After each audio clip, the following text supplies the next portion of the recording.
Good morning everyone, welcome back to my YouTube channel the real thought. তো আজকে আমি ঘুম থেকে উঠে গেছিলাম সকাল সকাল, তো সেই জন্য আমি খেয়ে নিলাম 1 কাপ গরম গরম লিকার টি।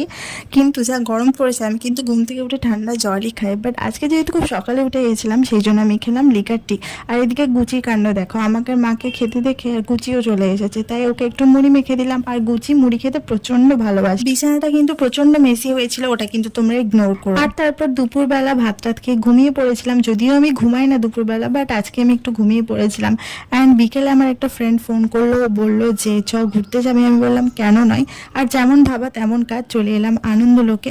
আর এখানে না দোলনায় দুলতে দুলতে এই ব্লগটা করেছি, ওই জন্য একটু ক্যামেরাটা নড়ে গেছে। আমরা এলাম আনন্দলোকে, আর ফার্স্টে ঘুরলাম পার্ক, দেন এলাম মন্দির। অ্যান্ড তোমরা তো সবাই জানো বাইরে বেরিয়ে আমি কিছু না খেলেও ফুচকাটা অন্তত খাই, বাট এতটাই গরম আমার কিছুই খেতে ইচ্ছে করেনি। জাস্ট একটা কোল্ড ড্রিঙ্ক খেয়ে বাড়ি এসেছি। বাড়ি এসে দেখি আমি গুচির কাণ্ড এখনো শেষ হয়নি, কি করবে কি না করবে বুঝেই পায় না।